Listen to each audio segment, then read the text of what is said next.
We all use carburetors and still we use them in some scenarios, but today the most used way to inject fuel is by port injection, direct injection and dual injection.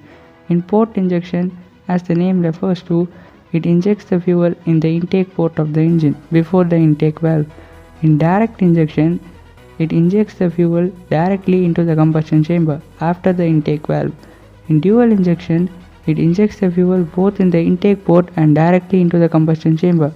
Both these systems are used together, but their usage ratios may differ according to the various scenarios.